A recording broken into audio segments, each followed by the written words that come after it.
Good morning. Most of you that have heard me before know I live by the 4 S's of public speaking. That is stand up, say it, shut up, and sit down. Walter Bolton reminds me from time to time about Ken Blanchard's book, The 1 Minute Manager, where he says, get up, tell them what you're going to tell them what you told them, then sit down. So I won't be up here long today talking about stewardship a little bit. There was a preacher one time who got up to preach before the contribution. He made it intentional to make a few remarks before the contribution. He said, we're going to take up the contribution, then we're going to have the sermon. Said, I got a $5,000 sermon that lasts 10 minutes, $3,000 sermon that lasts 20 minutes, and a $1,000 sermon that lasts till noon. So let's take up the contribution and determine which one I'm going to preach. Paul has mentioned several times since January, or since late December, that our central theme from the pulpit this year is going to be revival. Les Chafin, in his remarks on December 29th, said basically there were 2 words that he was going to think of during the year, and encouraged us to think of those two words during the year, and that is how much. And I don't think any of us that were here on January 19th will forget probably one of the best, if not the best, short sermons on our contribution than that which Roger Collins said. For those of you that weren't here, he got up and said, there's good news, bad news, and not so good news. The good news is we got plenty of money in this church. The bad news is, we got a roof leak and some other major repairs that be done. The not so good news is it's still in your pockets. I think that's probably one of the best mini sermons I've ever heard on stewardship. This morning, for just a few minutes, I want to talk about stewardship of time and stewardship of money. A lot of preachers these days don't talk about stewardship from the pulpit. I think there's an inherent misperception among some preachers that if they get up and they talk about stewardship, which basically is talking about giving our contribution, that people will grab their back pockets and say, uh-oh, the preacher's asking for a raise. Also, we don't hear the word stewardship used much in society today. You don't hear it at work, you don't hear it at school, you just don't hear it much. So this morning I want to talk about that, and we need to understand that stewardship applies to more than just our money and how we handle our material goods. As Don read a while ago, and I think it's great that our young men get up and read a scripture before church, before you know it, they're going to be 14 or 15 and wanting to be leading the singing and preaching some. But as Don read a minute ago from Galatians 2:20, it is not I who live, but Christ who lives in me.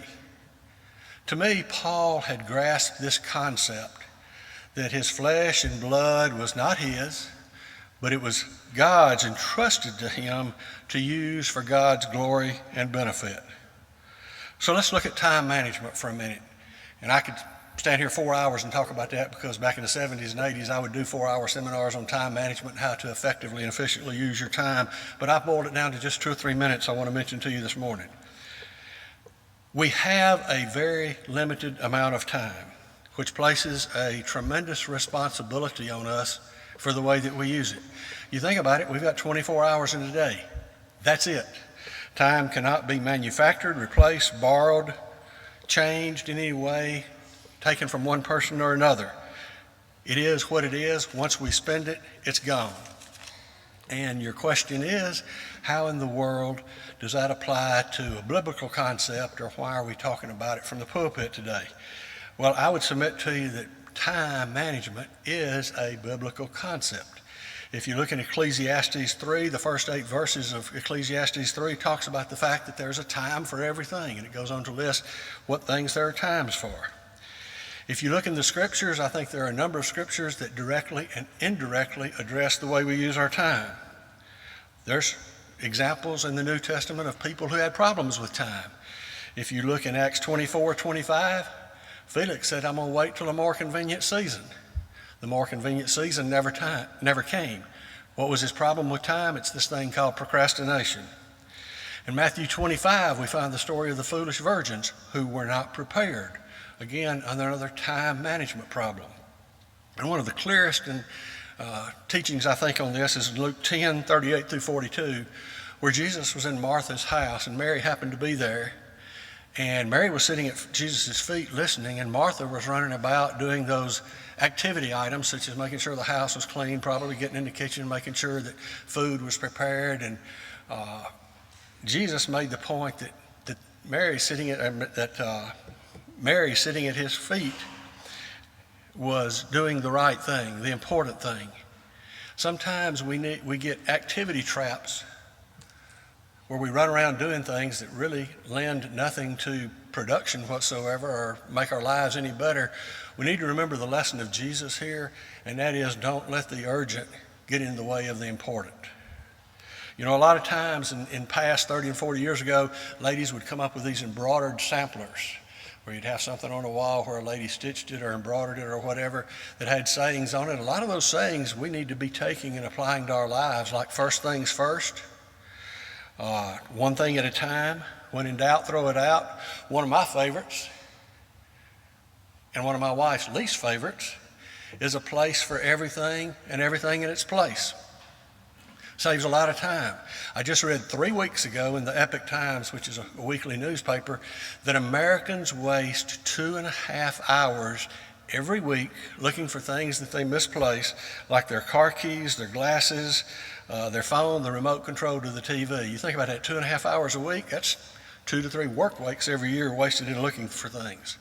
I would submit to you that we need to get tough about time. If you don't respect your own time, don't expect others to respect your time. And to summarize this, I think we need to be more concerned about how we manage our time.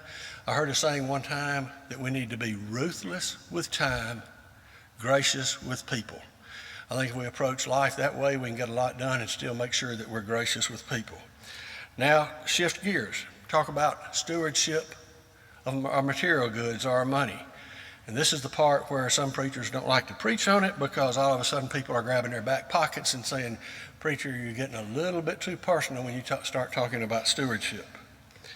Stewardship, as Jesus talks about it in the New Testament, I don't think is too far off from 2 words that we use today. Now, we don't use the word stewardship a lot today, but we do use these 2 terms a lot. And that first is an employee. An employee is hired to manage the assets, the customers, and what have you of the employer. He's expected to take those assets, put them to a productive use, and make sure those assets are not wasted, squandered, or stolen in any way. That employee has to be accountable to that employer in the form of evaluations, performance evaluations, budgets, and whatever. In other words, he's to take the employer's assets and put them to a productive use. The term stewardship, as used in the New Testament, might be a little bit even closer to a term we use today called a legal trustee, or one who is entrusted by a written or implied agreement with the assets of another, and the law requires that this trustee use a prudent judgment that's going to result in a growth and or preservation of those assets.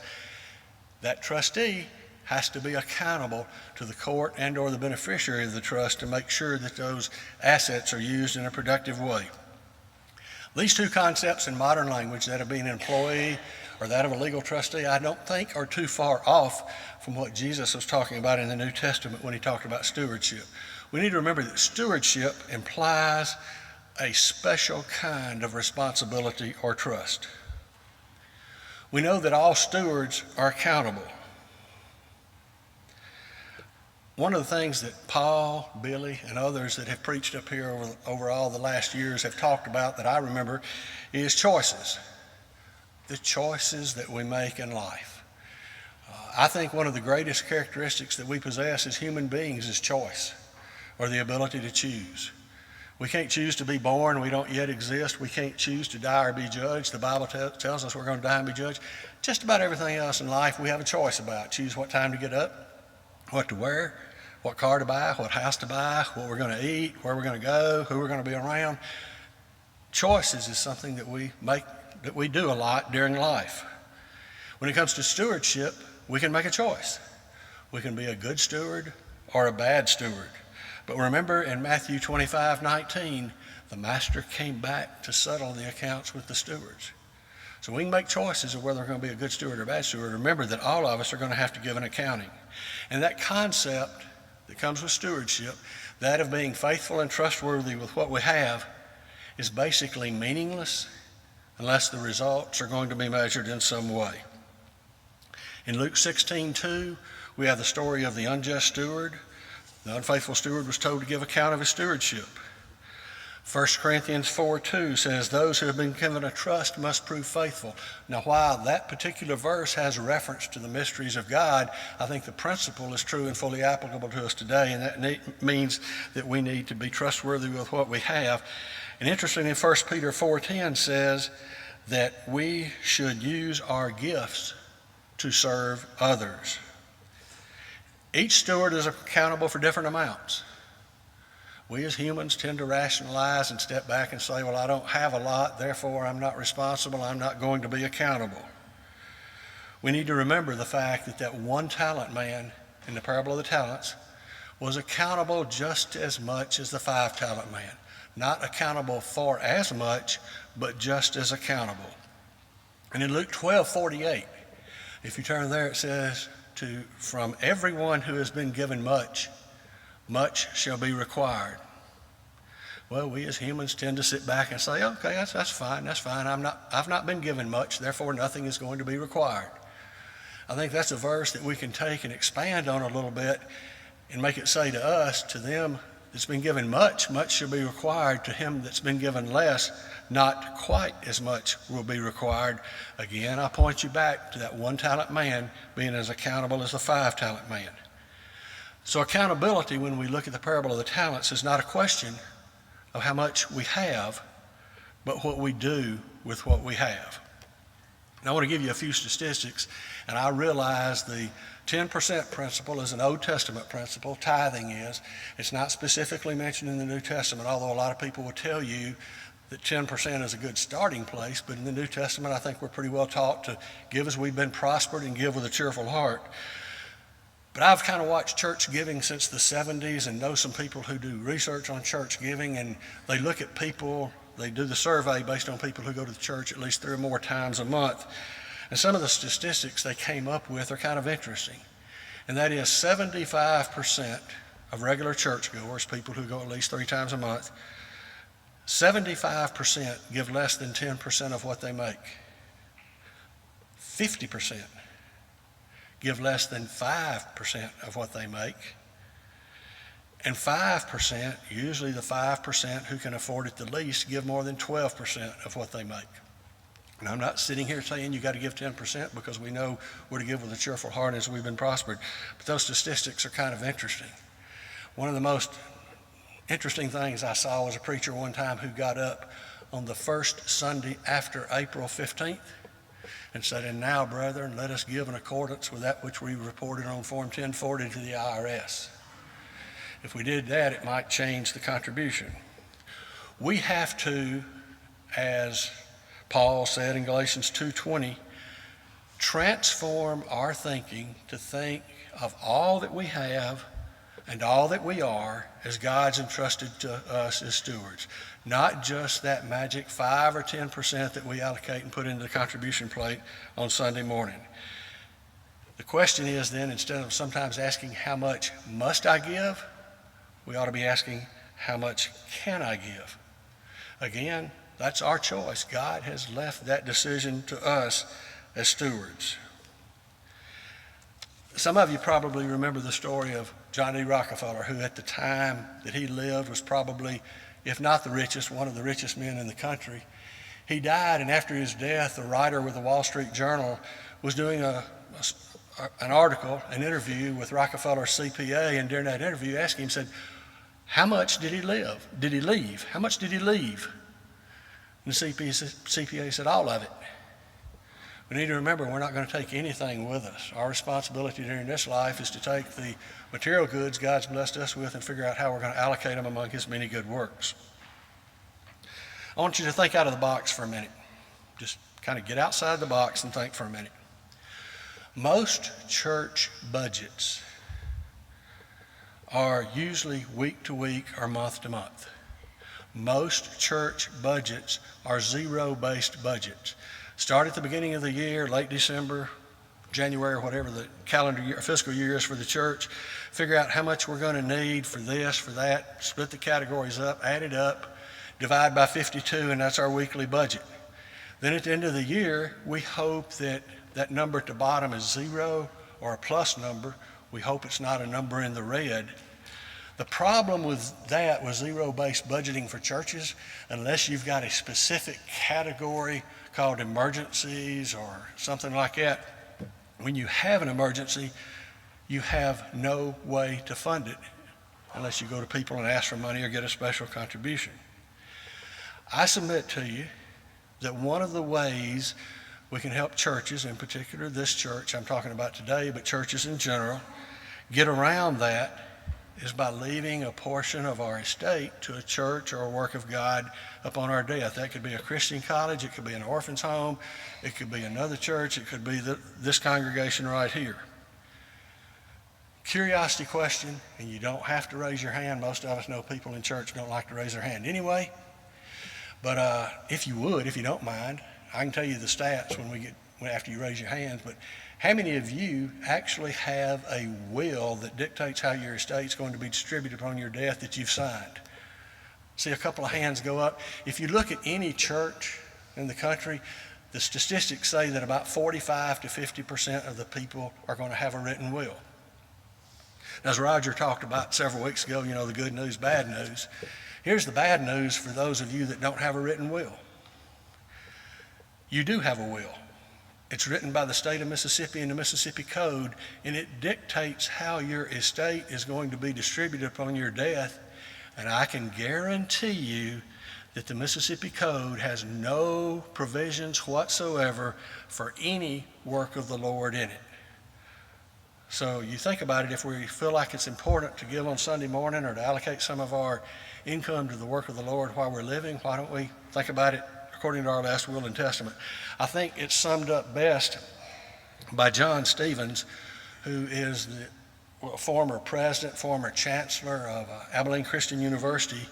He said back in 1977 or 78, if the Christian considers it his duty or responsibility to give 5, 10, or 20% or more of his income to the work of the Lord during his lifetime, why shouldn't he consider it just as essential to provide for a liberal percentage of his goods to be used for the Lord's work according to his last will and testament? Just out-of-the-box concept I want to throw out to you to think about in the future as you go through life. Our giving, or how we allocate our funds or material goods that God's blessed us with, is really an outward expression of an inner attitude. Or to sum up both parts that I'm talking about this morning, stewardship is the way that we love God and our neighbors with our whole time, not just with our wallets. But I want to throw a warning out to you, and I'm nearly done, so stay awake with me a couple more minutes. But I want to throw a warning out to you. Stewardship means different things to different people. So we need to make sure that we don't put ourselves in the position of judging other people by the way they use their time and their money. Alan is not responsible or accountable to God for how Kenny uses his time and money. Kenny is not responsible to God for how Billy uses his time and money. Each of us are accountable. I want to make 2 requests in just a minute, and then I'm done with my remarks, and the lesson will be yours, and Brian will lead us in the invitation song, and Paul will be down here to accept anybody that wants to respond to the invitation. Here's 2 requests that I wish you would take with you this week. Number 1, evaluate how you use your time. Is it for the benefit and glory of God? Number 2, sit down and evaluate how you use the material goods and blessings that God has blessed you with. I said I'd be short. The lesson is yours.